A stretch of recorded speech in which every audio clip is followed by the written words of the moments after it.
दोस्तों आपका स्वागत है एक बार फिर से हमारे चैनल नोटबोर्ड में। तो दोस्तों आज की इस वीडियो में हम क्लास 10th हिंदी अ का जो सिलेबस है सेशन 2025 और 26 के लिए वो देखने वाले हैं। तो दोस्तों वीडियो में बने रहिएगा। मिड टर्म एग्जाम का क्या सिलेबस होगा, बोर्ड एग्जाम और प्री बोर्ड का क्या सिलेबस होने वाला है, वो मैं आपको दोस्तों बताने वाला हूँ। ठीक है, तो सबसे पहले बात करते हैं जो आपका मिड टर्म एग्जाम होगा सितंबर अक्टूबर में दोस्तों, उसका क्या सिलेबस होने वाला है। तो आपको पता है आपकी दो बुक है क्लास 10th की, एक है क्षितिज वाली बुक और एक है कृतिका की बुक।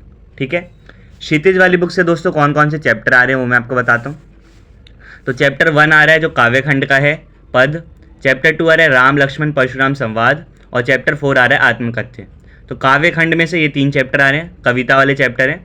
गद्य खंड यानी कहानी वाले चैप्टर में चैप्टर नंबर 10 आ रहा है नेताजी का चश्मा, चैप्टर नंबर 11 आ रहा है दोस्तों बाल गोविंद भगत, और चैप्टर नंबर 12 आ रहा है दोस्तों लखनवी अंदाज। ठीक है, कृतिका की बुक से क्या क्या चैप्टर आ रहे हैं मिड टर्म में, चैप्टर 1 आ रहा है माता का आंचल, और चैप्टर 3 आ रहा है साना साना हाथ जोड़ी। तो ये चैप्टर जितने आपको दोस्तों मैंने बताए, टोटल 8 चैप्टर्स ये आपके मिड टर्म एग्जाम में आने वाले हैं। एक और चीज़ मैं दोस्तों आपको बताना चाहता हूँ, इसमें से मोस्टली जो चैप्टर्स हैं उनकी अच्छे से शॉर्ट वीडियो में समरी मैंने आपको समझा रखी है, और फुल चैप्टर का एक्सप्लेनेशन भी दे रखा है।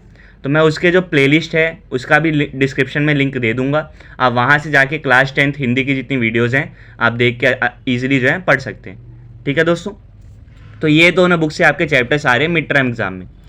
व्याकरण और रचनात्मक लेखन में क्या आ रहा है, तो व्याकरण में आ रहा है रचना के आधार पर वाक्य भेद और रचनांतरण, यानी रचना के आधार पर कौन कौन से वाक्य के भेद होते हैं और उनको एक दूसरे में चेंज करना, परिवर्तन करने का क्वेश्चन आ सकता है।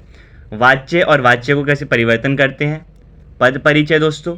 अलंकार, अलंकार में भी कौन सा आ रहा है, अर्थ अलंकार आ रहे हैं। इसमें उपमा, रूपक, उत्प्रेक्षा, अतिशयोक्ति और मानवीकरण, ये 5 अलंकार आपके आ रहे हैं। ठीक है, उसके बाद अनुच्छेद लेखन आ रहा है दोस्तों 120 शब्दों में, कोई भी टॉपिक हो सकता है उस पर आपको अनुच्छेद लिखना है। औपचारिक पत्र लेखन दोस्तों 100 शब्दों में, अनौपचारिक पत्र लेखन 100 शब्दों में, स्ववृत लेखन 80 शब्दों में, ईमेल लेखन 80 शब्दों में, विज्ञापन और संदेश लेखन 40 शब्दों में। तो ये जो मैंने आपको बताया ये राइटिंग पोर्शन है सारा।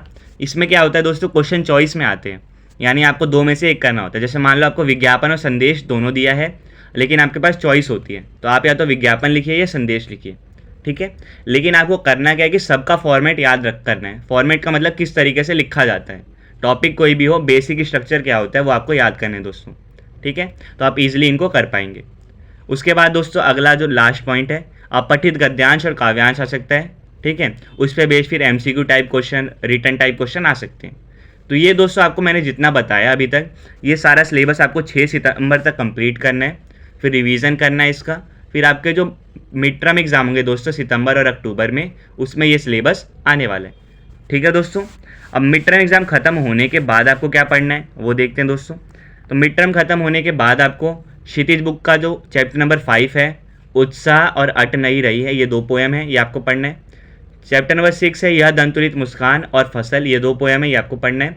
और चैप्टर नंबर 9 है संगतकार, ये 3 आपको काव्य खंड से पढ़ना है दोस्तों मिड टर्म के बाद। गद्य खंड से क्या पढ़ना है, चैप्टर 14 एक कहानी यह भी, चैप्टर 16 नौबत खाने में इबादत, और चैप्टर 17 संस्कृति, ये आपको पढ़ना है मिड टर्म के बाद। कृतिका की बुक से आपको एक चैप्टर पढ़ना है मिड टर्म के बाद, वह चैप्टर नंबर 5 मैं क्यों लिखता हूँ। ठीक है, व्याकरण और रचनात्मक लेखन की बात करें दोस्तों तो सेम टॉपिक्स हैं।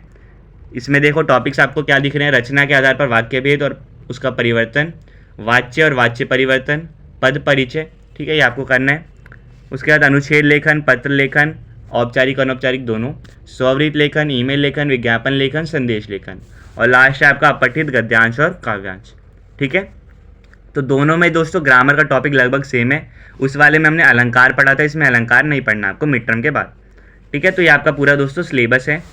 ये जो कंप्लीट सिलेबस दोस्तों मैंने आपको बताया मिड टर्म से पहले का और बाद का, ये टोटल सिलेबस आपको 6 दिसंबर 2025 तक कंप्लीट करना है। फिर आपके प्री बोर्ड एग्जाम होंगे उसमें कंप्लीट सिलेबस आएगा, फिर आपके जो बोर्ड एग्जाम होंगे उसमें भी कंप्लीट सिलेबस आने वाला है दोस्तों।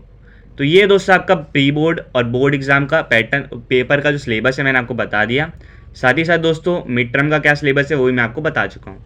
ठीक है, असली वेटेज दोस्तों बोर्ड एग्जाम की होती है, मिड टर्म और प्री बोर्ड एग्जाम आपकी प्रैक्टिस के लिए होते हैं। उनके मार्क्स लगते हैं अगर तो 5 में से कन्वर्ट होकर लगते हैं। ठीक है, जैसे 80 नंबर का पेपर हुआ तो उसको टीचर 5 नंबर में कन्वर्ट करके फिर आपके मार्क्स लगाता है। जो फाइनल एग्जाम में 80 नंबर का जो आपका पेपर होता है उसके मार्क्स आपके डायरेक्ट लगते हैं। ठीक है दोस्तों, तो ये इंटरनल असेसमेंट में काउंट होता है, प्री बोर्ड एग्ज़ाम और ये मिड टर्म एग्ज़ाम। तो ये आपकी प्रैक्टिस के लिए है, मेन फोकस आपको किस पे करना है, बोर्ड एग्ज़ाम पे करना है। ठीक है दोस्तों। अब एक चीज़ और यहाँ पे दे रखी है कि अगर आपके पास मान लो पुरानी बुक है तो उसमें कुछ चैप्टर्स एक्स्ट्रा होते हैं, तो कौन कौन से चैप्टर हटा दिए गए हैं। तो क्षितिज की बुक से दोस्तों सवैया और कवित ये चैप्टर हटा दिया, छाया मत छूना ये भी हटा दिया है, कन्यादान ये भी हटा दिया है। ठीक है, और क्या हटाया क्षितिज की बुक से, मानवीय करुणा की दिव्य चमक ये अच्छा चैप्टर था, ये हटा दिया है। स्त्री शिक्षा के विरोधी कुतर्कों का खंडन ये भी हटा दिया है। कृतिका की बुक से दोस्तों 2 चैप्टर हटाए हैं, जॉर्ज पंचम की नाक और ए ही ठैया झुल्ली हेरानी हो रामा, ये वाला जो चैप्टर था ये वाला चैप्टर हटा दिया है। तो ये जो चैप्टर यहाँ नीचे लिखे हुए हैं दोस्तों ये आपके डिलीटेड है, इनको आपको नहीं पढ़ना। ये आपके जो बोर्ड एग्ज़ाम है या किसी भी एग्ज़ाम में नहीं आएंगे, ना मिड टर्म में, ना प्री बोर्ड में, ना बोर्ड में, किसी एग्ज़ाम में आपके नहीं आने वाले। ठीक है दोस्तों। तो ये आपको दोस्तों पेपर का जो मैंने सिलेबस आपको बता दिया, 80 नंबर का जो आपका पेपर होगा हिंदी का, उसमें ये सिलेबस कंप्लीट होने वाला है।